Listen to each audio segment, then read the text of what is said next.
E aí, pessoal do nono ano, né? Estamos aí de volta com mais uma aula de física, né? Sentiram minha falta aí? Não. Pois é, estou de volta. E hoje nós vamos trabalhar um tema bem legal, bem interessante, né? Hoje nós vamos falar das leis de Newton. Pois é, uma coisa muito interessante, na aula passada a gente falou um pouco sobre o que são forças, quais as aplicações das forças, e não tem como falar somente de forças e não falar aí das leis de Newton. Por quê? Porque elas existem até hoje no nosso dia a dia. Mentira! E vamos lá. Então, a primeira coisa que nós temos que entender é que na ausência de forças, uma partícula ela pode estar o quê? Ela pode estar em repouso ou em movimento uniforme. Como assim? Quer dizer que se eu estou bem aqui parado nessa cadeira, a força resultante sobre mim é zero. Por quê? Porque eu estou em que eu chamo num estado de equilíbrio estático, né? E se eu me movo com velocidade constante, né? Ou seja, movimento retilíneo uniforme, eu também tenho força resultante igual a zero, né? Ou seja, a força resultante ela é zero quando eu estou em repouso ou quando eu estou com um movimento retilíneo uniforme.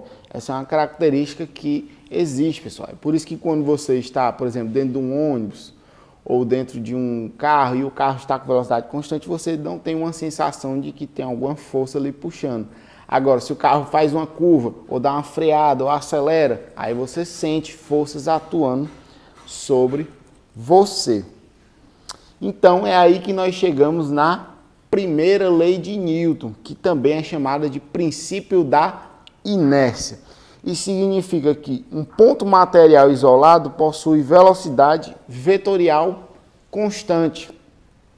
A inércia é a propriedade da matéria de resistir a qualquer variação na sua velocidade, ou seja, o corpo tende a manter o seu estado de repouso ou de movimento uniforme até que venha agir sobre ele uma força externa, né? Então ele fica ali paradinho, né? Se eu deixar isso aqui parado, ele vai ficar parado para sempre, até que eu venha e faça uma força externa, né?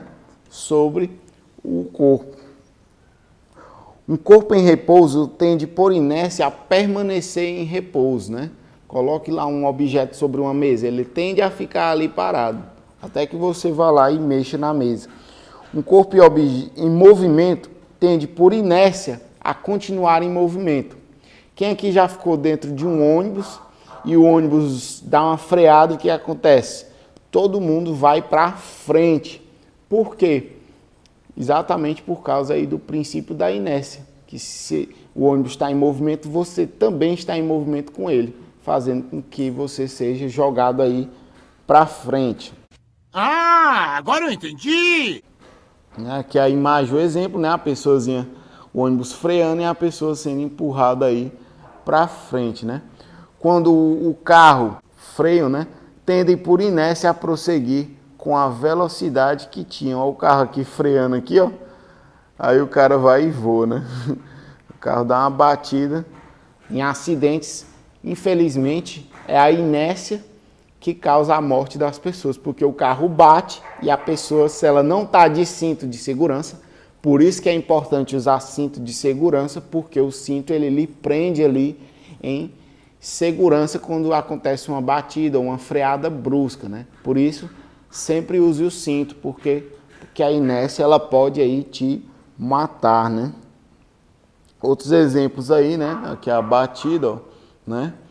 Ou também o menino aqui no carrinho, quando o cachorro começa a puxar, o menino vai e sente o supapo, né? O menino estava em repouso, né? E quando puxa, aí ele entra em movimento. E ele vai tender a permanecer em repouso, né? Você pode fazer o teste também. Você pega uma folha de papel e bota um objeto em cima e puxa a folha de uma vez, né? Não vai botar um objeto caro, né, pessoal? Por favor, você vai acabar quebrando aí as coisas da sua casa. Então, faça um teste com alguma coisa de plástico, alguma coisa aí seguro, né? Outros exemplos aí, né? Aí, ó, do objeto, né? O menino aí, ó, descendo na rampa e bate na pedra e voa e se taca na árvore.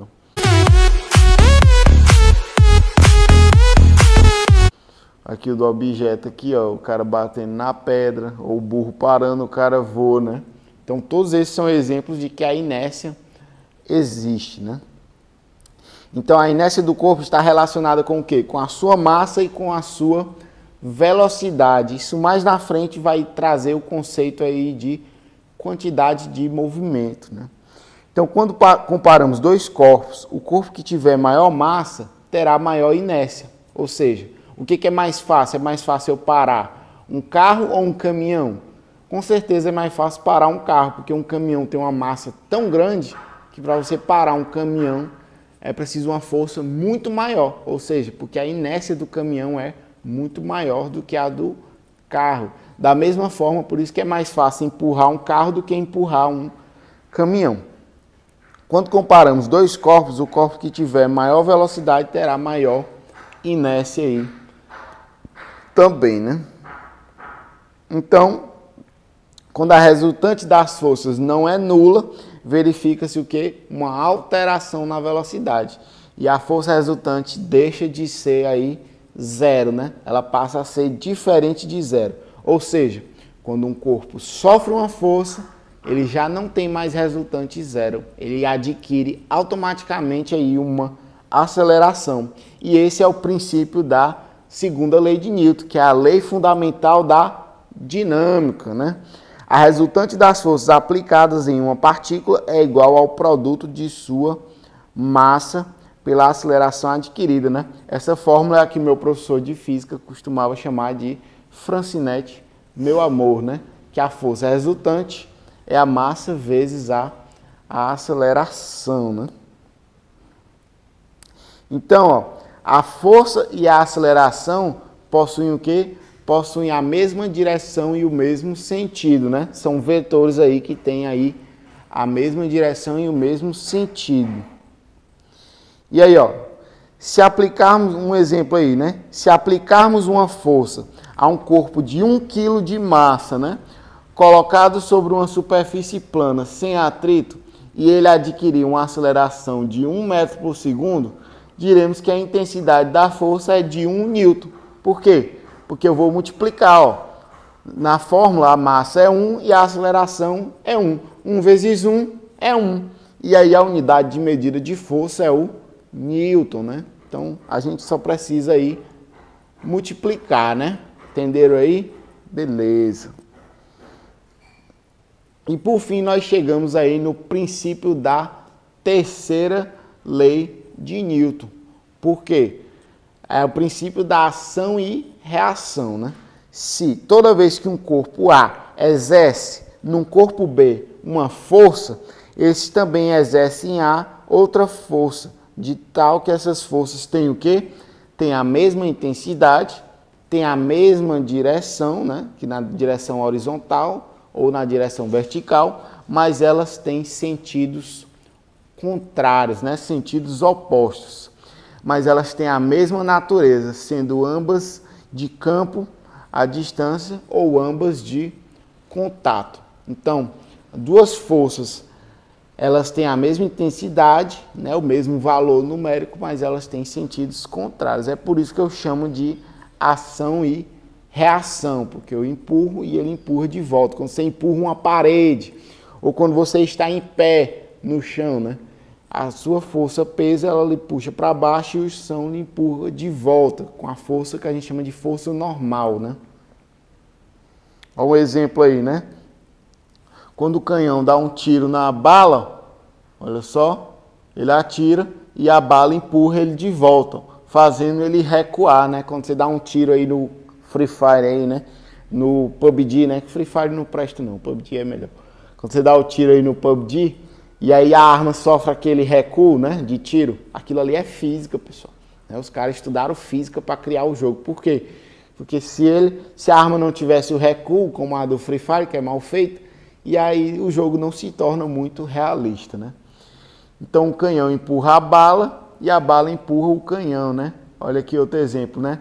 O corpo é atraído pela Terra e vice-versa, né? A Terra puxa o corpo e o corpo puxa a Terra, com forças de mesma intensidade, a lei da gravitação aí universal, né? E aí,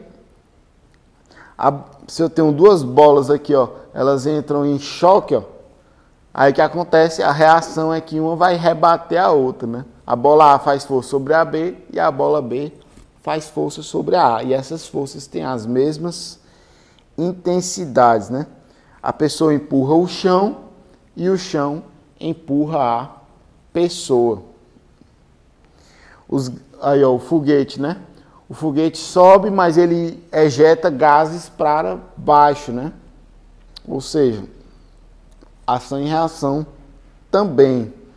Ó, o cara dando um tiro na arma, né? A arma atira a bala, mas a bala também gera um recuo na arma. Outros exemplos, né? O cara vai chutar a bola, né? Ele chuta a bola, mas ele sente também no pé dele a bola empurrando de volta, né? Se você der um chute na parede, né? Não faça isso em casa não, pessoal. Você vai quebrar seu pé. Por quê? Porque a parede também vai reagir e vai chutar o seu pé de volta, né? E é isso, pessoal. Espero que vocês tenham gostado. Só mais uma coisinha. Eu queria mostrar aqui para vocês as atividades que vocês fizeram, né? Estou muito feliz que vocês estão respondendo, pessoal. Meus parabéns, né? Gostaria de corrigir e mostrar que 21 pessoas fizeram a atividade, né? Muito bem, estou muito feliz que vocês estão participando aí das aulas, pessoal. Então, ó, primeira pergunta, qual a definição que podemos dar ao conceito de força, né? A primeira resposta, botaram aí, força é toda causa capaz de alterar o estado de repouso ou de movimento de um corpo, ou também de deformá-lo, né? Alguém botou essa definição também, né? Então, todas as definições estão bem legais. Parabéns, eu não vou demorar muito aqui para não perder, mas tivemos aí várias respostas, né? Qual tipo de força precisa haver contato entre os corpos, né? Força de contato, né? Essa foi bem fácil, né? Cite exemplos de forças de contato. Primeira resposta aí, ó, uma pessoa andando de bicicleta, uma pessoa subindo em uma árvore, uma pessoa sendo puxada. Cuidado, sendo puxada por quê? Por uma corda, por outra pessoa? Porque eu posso estar sendo puxado pela gravidade, e gravidade não é uma força de contato. Então, cuidado com essas respostas, viu, pessoal? Outro exemplo, um guindaste, certo? Um ciclista, certo? E uma pessoa segurando um copo d'água. Muito bem, essas aí, tudo bem. Né? Tivemos aí outras respostas. Cite exemplos de forças de campo, né? Força da gravidade, força do ímã, ou força de magnetismo, e a força elétrica. Muito bem, todas elas são forças de campo. Por quê? Porque não há contato entre os corpos. Que tipo de força é a gravidade? Como a gravidade não tem contato, ela é uma força de campo. É por isso que nós chamamos de campo gravitacional. Ó. Que tipo de força é a força de atrito? O atrito é uma força de contato, porque para haver atrito eu preciso ter, ó, o contato, né? Que instrumento é utilizado para medir a força? Todo mundo acertou aí, o dinamômetro. A força é considerada uma grandeza vetorial, pois essa aí 50% só acertou. Ela possui módulo, direção e sentido. São características das grandezas vetoriais. Imagine duas forças F1 e F2 com a mesma direção e sentido, sendo que uma é de 20 e a outra é de 30. Qual é a força resultante? Se elas têm a mesma direção e o mesmo sentido, pessoal, a gente só precisa o que aí? Somar, ó, 20 mais 30 dá 50, né? 76% aí acertou essa questão, né? Quando duas forças têm direções e sentidos contrários, a gente, ó, subtrai, ó, 81% aí acertou essa questão. Dois amigos estão brincando de cabo de guerra, um puxando para um lado contrário do outro, ou seja, duas forças contrárias, a gente vai ter que subtrair. Um está puxando com 80 e outro com 60. Qual a força resultante? 80 menos 60, que vai dar 20, ó. 85% aí acertou essa questão, né? E essa aqui foi a última, mais assim, digamos, complexa um pouco, nem tanto, mas pode ser que seja. Observe a imagem e responda qual o valor da força resultante, sabendo que a força 1 é 30 e a força 2 é 40. A imagem que eu botei, né, foi a imagem aí de duas forças perpendiculares. E eu, inclusive, botei até a fórmula, né, pessoal?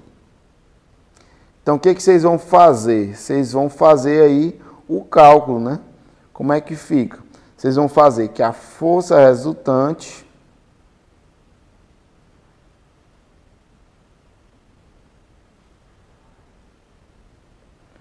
ao quadrado, né?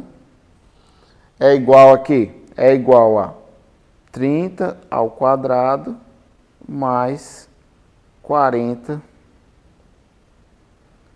ao quadrado, né? E aí você tem que a força resultante ao quadrado, 30 ao quadrado é 900, mais 40 que é 1.600, né? E aí você tem que a força resultante vai ser igual, esse quadrado aqui vai em forma de raiz, né? E 900 mais 600 mais 1.600 dá 2.500.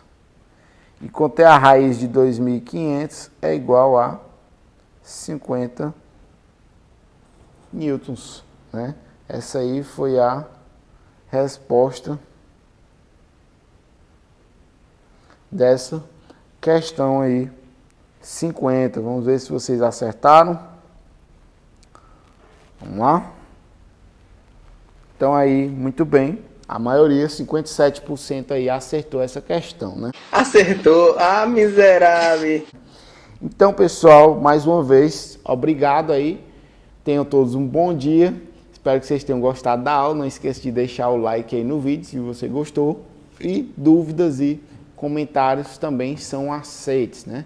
Dificuldades para estar fazendo a atividade. Lembrando que eu estou lá no grupo da sala, o Shadow Wolf. Podem estar também falando comigo por lá. Obrigado, pessoal. Tenham aí um bom dia. E pode estar falando comigo também na plataforma Educaribox. E lembrando que dessa nossa aula de hoje tem atividade também. Tem mais uma atividade aí sobre as leis de Newton. Aguardo lá vocês com as respostas. Tenham todos aí um bom dia e até logo, pessoal. Now the world don't move to the beat of just one drum. What might be right for you may not